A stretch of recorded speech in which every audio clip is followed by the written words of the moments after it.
तुम्हालाही सांगते बायकांनो, पाया पडून सांगते, सुनाची अपेक्षा करायची नाही बरं. तुम्हाला बी लय पुळका, तुम्ही बी नाही, तुम्ही तशा लय गुणाच्या. शेलविऱ्याच्या बाया लय गोड, तुम्ही कीर्ताला आलेल्या तुम्ही तर लय गोड. आई शपथ तुम्ही लय गोड आहे. तुमचं तोंड सोडलं ना बाकी तुम्ही लय गोड आहे. तुम्हाला खरं सांगते महाराज, तेवढा एक फॉल्ट जर सोडला ना आपल्यातला, आपल्यासारखं कोणीच नाही हो का. हा हा, तुम्ही लय खुश होऊ नका, तुम्ही गुणाचे नाही. हा, तुम्हाला लेख म्हणून सांगते बघा, बायकोला पैसा अडका कमी द्या, सोनं नाणं कमी द्या, पण जो पुरुष आपल्या बाईला सन्मानानं वागवतो ती बाई त्याच्या घराचं गोकुळच करते, हा विश्वास तर मीही देऊ शकते. तुम्ही फक्त सामर्थ्याने तिला सन्मान द्यायला शिका.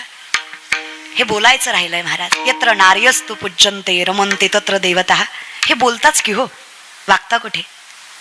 आणि जर वागलो असतो, काय वाटतं, दर महिन्याला एक नवीन कल्पना, एक नवीन गोष्ट कानावर पडली असती. साताऱ्याची गोष्ट जातच होती तोपर्यंत डोंगराळ्याची गोष्ट कानावर पडलीच की. कधी विचार नाही करत तुम्ही, काहीतरी आपलंच चुकतंय. हा, पर जीवही आपली, दातही आपलेच, कोणी चावलं आणि कोणाला चावलं म्हणून कसं रडायचं आणि काय म्हणून. आता कोण कोण म्हणतं पोरीच नालायक असतात, इन्स्टिगेट करतात ना पोराला, कपड्यांचा आकार छोटा, मेकअप जास्त, खुणवतात पोरांना, उत्तेजित करतात. इन्स्टिगेट म्हणजे खरंच का रे? 4 वर्षाच्या पोरीला पुरुष आणि स्त्री यातला तरी फरक कळत असेल? माझ्या नजरेत नजर घालून उत्तर द्या, लेख म्हणून सांगा. त्या पोरीला माहित असेल की मी स्त्री आहे, मी बाई आहे, याची जाणीव तरी असेल तिला? शेजारी राहायचा तो पोरगा, त्याला काका मामा दादा काहीतरी म्हणत असेल ती. माणसं म्हणतात आम्ही केलं काय? अरे सुरुवात कुठूनही होऊ द्या, सुरुवात झाली हे चुकीचं आहे. अरे आपल्यापेक्षा तो रावण 100 पटीने बरा ना, त्याला मर्यादा तरी कळायची. सीतामाईनं विचारलं, त्या मंदोदरीनं विचारलं रावणाला, स्वामी सीतामाई सारखी देखणी स्त्री तुमच्या ताब्यात आहे, एवढ्या सुंदर स्त्रीकडे बघून तुम्ही नजर वर करून पाहिलं नाहीत.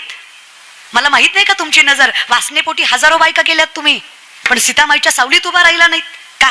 घाबरता रामाला? नाही ग, मी अपमान याचा बदला घेण्यासाठी अहंकारापोटी सीतामाईला उचललं. पण जेव्हा त्यांच्या दारात गेलो ना, तेव्हा भिक्षाम दे ग माई म्हटलं. अगं जिला आई म्हणलं, तिच्यावर वाईट नजर टाकावी इतकी बेकार रावलात तर रावणाची पण नाही की ग, त्यालाही मर्यादा कळतेच की. अरे ज्याला आई म्हणावं त्याला आईच मानावं, ज्याला ताई म्हणावं त्याला ताईच मानावं. आमचे म्हणायलाच आई ताई म्हणतात. पर इंद्रा पडली बघे, चंद्र झाला काळा, नारद चुकला चाळा. हे चुकीचंच आहे ना हो माऊली, अवघड आहे. बाया वाचवणारे आम्ही बाया नाचवायला लागलो आणि त्याचा परिणाम असा व्हायला लागला. ज्या दिवशी प्रत्येक तरुणी आणि तरुण काकडा हरिपाठ करेल, ज्या दिवशी महाराष्ट्रातल्या प्रत्येक घरात गाथा आणि ज्ञानेश्वरी असेल, त्या दिवशी माझ्या महाराष्ट्रात बलात्कार आणि वृद्धाश्रम याला स्थान राहणार नाही. हे मात्र सामर्थ्याने खरं. काय राहिलं काय? खरंच बोलतो रे आपण, खरंच आपलं काही खरं नाहीये. आपलं सगळं काल्पनिक आहे, खोटं आहे, स्वप्नात आहे आपण. आपल्याकडे ज्या देवाचा प्रचार जास्त त्या देवाला गर्दी जास्त आहे. खऱ्याला खोटं, खोट्याला खरं करायची ताकद आहे आपल्यात. अरे एखादी गोष्ट डोळ्यावर येते, अशा किती पोरींवर अन्याय झाला, पण पैशाच्या नावाखाली ते दबल्याच की. खूप विचित्र आहे आपली परिस्थिती. चाणक्य सांगतात 4 माणसं एकच खोटं बोलली की खोटं सुद्धा खरं होत आहे आमच्यात. तर तुम्हीच मला सांगा, कुठल्या ग्रंथात लिहिलं दिवाळीत मोती साबण वापरायचा? ग्रंथ सांगा मला एखादा ज्यात लिहिलं नाही दिवाळीला मोती लावला नरकात जाशील. हाय असं कुठं? तरी 99% महाराष्ट्र दिवाळीला साबण कुठला आणतो? Because of advertisement. 2 महिन्या आधीपासून जाहिरात असती, उठा उठा दिवाळी आली, मोती स्नानाची वेळ झाली. दिवाळी आत्ताची आहे मूर्ख. त्रेतायुगापासून चालत आली दिवाळी एका साबणावर नेऊन ठेवले रे आपण. कधी विचारा ना, नामदेव महाराज सांगतील तुम्हाला. विठोबाचे राजा नित्य दीपवाळी, आम्हा नित्य दीपवाळी. विष्णुदास नामा, विष्णुदास नामाची वे भावे हो बाळी. विठोबाचे राजा आम्हा नित्य दिवाळी, नित्य दिवाळी. विष्णुदास नामा, विष्णुदास नामाची भावे हो बाळी, भावे हो बाळी. आमच्यासाठी दसरा दिवाळी तोची आम्हा सण. सखे हरिजन भेटतील, सखे हरिजन, सखे हरिजन भेटतील. आमच्यासाठी झाले राम राज्य काय उण्या भासी. धरणी धरी पिके गाई वोडीला म्हशी. राम वेळो वेळा मी गावोवी, राम वेळो वेळा मी गावोवी. बाई ये तडिता कांडिता जेविता ग बाई ये तडिता कांडिता जेविता ग बाई. हे सुख आमच्यासाठी, हे सुख आहे रे.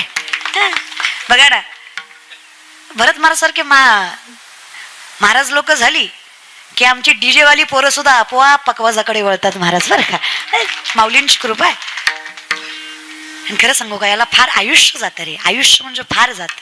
हे तुझ्यासाठी गेले वनात, ह्याच्या इतकं सोपं नाही महाराज, बरं का. बंगारे चाले हे खरे. हे जे पैशाच्या माजावर हे जे करतात ना, यांना माईक घालून आणलं पाहिजे एके दिवशी. नाही, मला माझं ऐकावं पांडुरंगाने, मी अख्खा महाराष्ट्र सुधरविला आई शपथ. फक्त पांडुरंगानं पावसाचं खाता या पट्ट्याच्या हातात द्यावं महाराज, तुम्हाला सांगते. तुम्हाला म्हणून सांगते, ज्याच्या गळ्यात माळ त्याच्याच वावरात पाऊस. जी सोमवारी खाताय त्याचं जळलं पाहिजे, आणि जी एकादश करते त्याचं फुललं पाहिजे महाराज, बरं का. असं पण खरंच देव माझ्यासारखा नाहीये. उच्च नीच काही निने भगवंत दिष्टे भाव भक्ती देखून या. माझा विठ्ठल म्हणजे नमो विश्वरूपा विष्णू माय बापा अपार अमोपा पांडुरंगा अपार येतो अमाप येतो. माझा विठ्ठल म्हणजे माझ्या विठोबाचा कैसा प्रेम भाव आपणची देव होय गुरु अखंडितपणे सांभाळणारा तो आहे. म्हणून तर निश्चिंत आहे. मग विचारलं कृष्णाने अर्जुनाला, एवढा निश्चिंतपणा आला कुठून? लक्षात आहे ना? लक्षात आहे का? फिरत जा पण येत जा. अर्जुन नव्हता का झोपला? देवान नव्हता का उठवला? मग त्याला विचारलं होतं ना देवाने, एवढा शांतपणा तुझ्याकडे आला कसा? अरे बाबा, एवढी शांत झोप तुला आली तरी कशी? इतकं गोड उत्तर दिलं अर्जुनाने. आयुष्यभर लक्षात ठेवा मायबाप. अर्जुन म्हणला, देवा, ज्याच्या काळजीत जगाचा बाप जागा आहे त्याला कशी झोप लागणार नाही? तू माझ्यासाठी जागा आहेस ना बाबा. मी कशाचं भय करू? घालून या भार राहिलो निरविले संती. मागे पुढे उभा राहे सांभाळीत, मागे पुढे उभा राहे सांभाळीत, मागे पुढे उभा राहे सांभाळीत, मागे पुढे उभा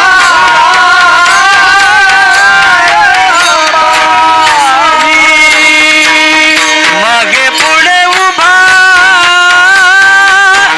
राहे सांभाळीत, मागे पुढे उभा राहे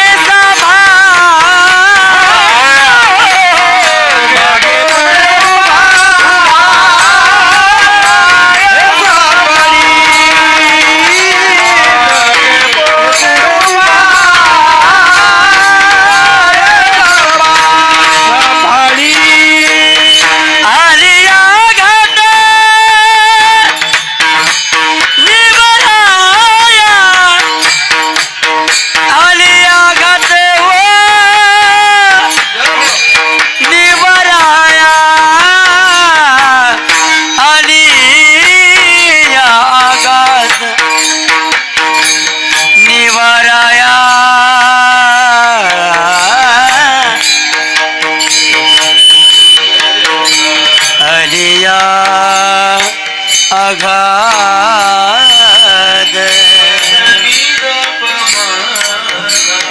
आघात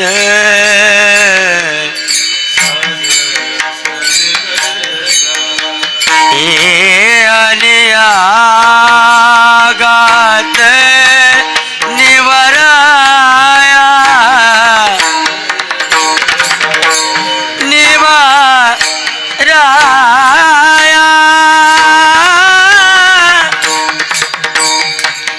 विठ्ठला हो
पुरवी वासना अंती ते आपणा पाशी न्यावे.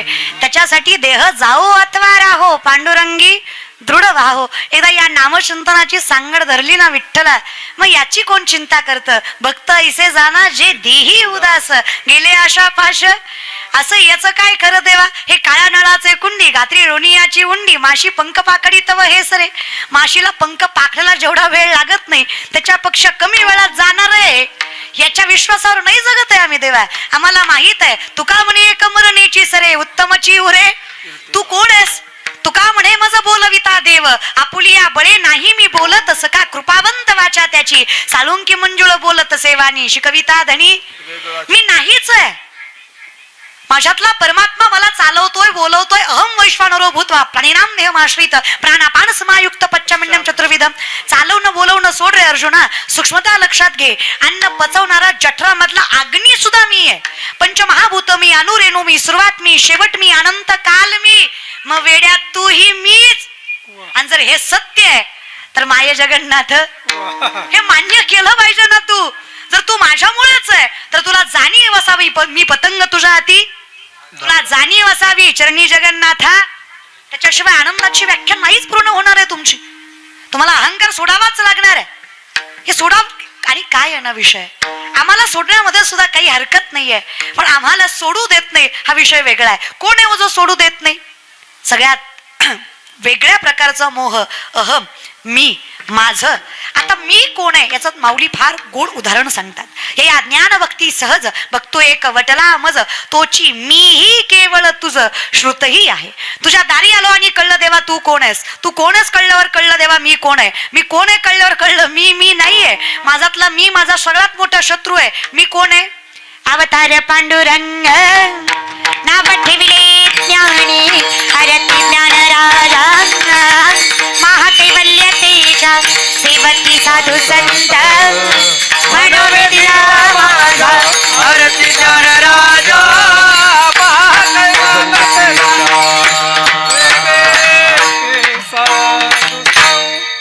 तुझ्यामुळे देवा माझा काय विषय. आणि एकदा ज्ञानोपराय समजून घेता आले ना आयुष्यात अवघड आहे जरा, पण त्यांच्याविषयी प्रेम असलं ना आयुष्यात सगळं सोपं होतं. खूप दिलं बरं का संप्रदायाने. जन्म देणारी माय तर आहेच की हो, पण ज्ञान देणारी माय भेटली.